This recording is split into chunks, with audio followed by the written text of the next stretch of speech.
Right నమస్తే.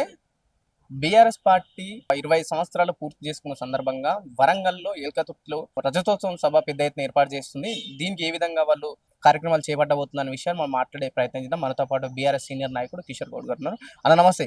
ఏంటి పెద్ద ఎత్తున ఎటు చూసినా సరే బీఆర్ఎస్ సోషల్ మీడియాలో సిల్వర్ జూబ్లీ సెలబ్రేషన్ గురించే నడుస్తుంది. ఏం చెప్తారు దీని గురించి? ఈ యొక్క ఎల్కతుర్తిలో నిర్వహించబోయే సభకు ఒక ప్రాధాన్యత ఉంది.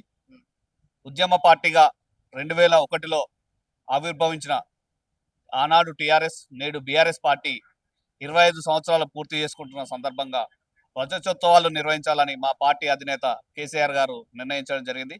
ఈ రజతోత్సవం సందర్భంగా సంవత్సరం పొడుగుతా కూడా ఈ కార్యక్రమాలు నిర్వహించి పార్టీ యొక్క కార్యక్రమాలు నిర్వహించాలని, దానిలో భాగంగా ఏదైతే ఏప్రిల్ 27 నాడు పార్టీ ఆవిర్భవించిందో ఆ రోజు ఎల్కతుర్తిలో లక్షలాది మంది జనాలతో బహిరంగ సభ ఏర్పాటు చేసి, ఆ బహిరంగ సభలో గతంలో తెలంగాణ రాష్ట్రం ఏ విధంగా సాధించాం, 10 సంవత్సరాలు సాధించిన తెలంగాణ రాష్ట్రంలో టీఆర్ఎస్ పార్టీ బీఆర్ఎస్ పార్టీ అధికారంలో ఉండగా ఎలాంటి అభివృద్ధి చేసింది, ఈ దాదాపు ఈ 15-16 నెలల కాలంలో కాంగ్రెస్ పార్టీ అధికారంలోకి వచ్చిన తర్వాత ఏ విధంగా ప్రజలను మోసం చేస్తుంది, ఇచ్చిన హామీలను ఏ విధంగా ఎగగొడుతుంది, ప్రజలు ఏ విధంగా కష్టపడుతున్నారు, వారు బాధపడుతున్నారు, దానన్నిటి మీద కూడా మా అధినేత కేసీఆర్ గారు దిశానిర్దేశం చేయబోతున్నారు. రాబోయే రోజుల్లో పార్టీ యొక్క నిర్మాణము, అదేవిధంగా ప్రజల పక్షాన ఏ విధంగా ఉండాలి, ప్రతిపక్ష పాత్రగా ఏ విధంగా పార్టీ పనిచేయాలి అనే దాని మీద కూడా ఈ యొక్క వేదిక ద్వారా దిశానిర్దేశం చేయబోతున్నారు. రైట్. నియోజకవర్గానికి ఎంతమందిని ఎక్స్‌పెక్ట్ చేస్తుంది ప్రస్తుతం పార్టీ?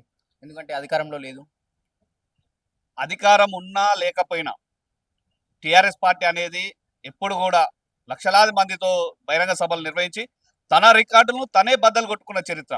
ఆ రోజు కరీంనగర్ సింహగర్జన్ నుండి మొదలు పెట్టుకుంటే ఈ రోజు రజతోత్సవ సందర్భంగా నిర్వహిస్తున్న వరంగల్ సభ వరకు కూడా ఏ సభ పెట్టినా కూడా టీఆర్ఎస్ పార్టీ లక్షలాది మంది జనాలతోని నిర్వహిస్తుంది.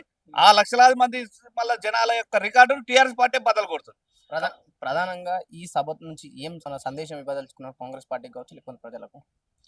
ఇప్పుడు ఈ సభ ద్వారా అధినేత కేసీఆర్ గారు దాదాపు సంవత్సరన్నర కాలంలో కాంగ్రెస్ పార్టీ ఏ విధంగా ప్రజలను మోసం చేస్తుంది, ఇచ్చిన హామీలను ఏ విధంగా ఎగగొడుతుంది, ఉన్న పథకాలను ఏ విధంగా తీయాలని చూస్తుందన్న దాని మీద కూడా కేసీఆర్ గారు మా పార్టీ అధినేత దిశానిర్దేశం చేస్తారు. అదేవిధంగా రాబోయే రోజుల్లో ప్రజల పక్షాన ఏ విధంగా ఉండాలి, వాటిని ఏ విధంగా అమలు చేపియాలి, కాంగ్రెస్ పార్టీ చేస్తున్న నిర్ణయాలు కానీ కాంగ్రెస్ పార్టీ చేస్తున్న దోకాబాజీ దానిపైన ప్రతిపక్షంగా ఏ విధంగా కొట్లాడాలి, రాబోయే రోజుల్లో తెలంగాణ రాష్ట్రంలో మళ్ళీ తిరిగి అధికారం ఏ విధంగా తీసుకురావాలనే ఉద్దేశంతో ఈ రోజు జరిగే బహిరంగ సభలో కేసీఆర్ గారు దిశానిర్దేశం చేయబోతున్నారు. జనాలు ఏ విధంగా సమీకరించి చేయబోతున్నారు, మీరు ఏ విధంగా రాబోతున్నారు ఎలకతుర్తికి?